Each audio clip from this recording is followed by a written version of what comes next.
daha gelişinle oyatma məni. O köhnə yuxular çoxdan dəfn olub. Mən səni ruhumda yaşattım ama sen məni sevməyə biraz geciktin. İndi o baxışlar, o saxta sözler yabancı bir dilde danışır sanki. Biz eyni şəhərdə iki yad adam, aramızda büyük bir uçurum sanki. Sen benim ömrümde en güzel sefrim. Sen benim alnımda müqəddəs günah. Gedişin bir zulüm, dönüşün əzab. Mən hansı qapını döyüm ey Allah.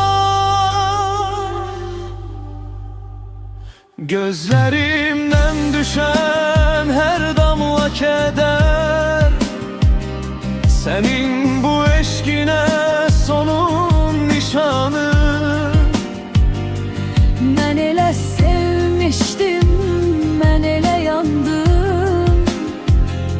Heyif ki bilmədin qədrini canım.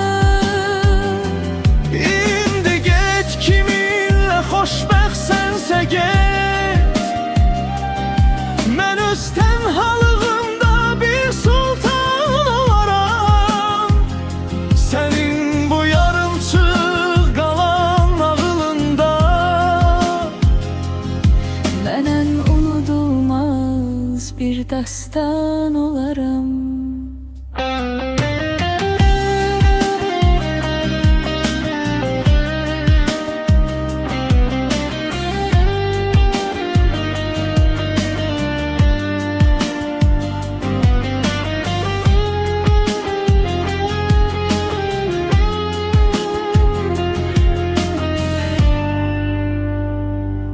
İndi xatirələr tozlu rəflərdə, səninlə keçən gün bir vərəq kimi. Mən səni sildikcə sətirlərimlə, sən yenə qayıtdın bir külək kimi. Ama o ateş, o alov sönüp benim ürəyimdə buz bağlayıb biz artık birbirine uzaktan bakan, sahili olmayan fırtınalı deniz.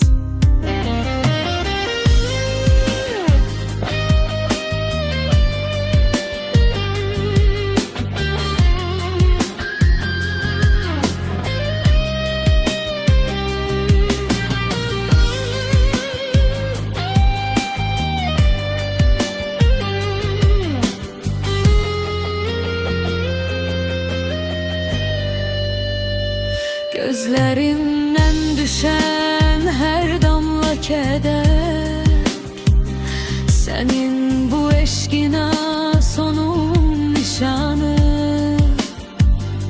Mən elə sevmişdim, mən elə yandım.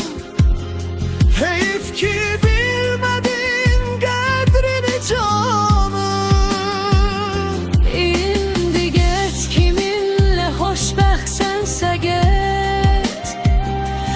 Mən öz tənhalığımda bir sultan olaram. Sənin bu yarımçıq qalan nağılında Mən ən unudulmaz bir dastan olaram. mən bir dastan olaram. Sən isə sadəcə bir xatirə.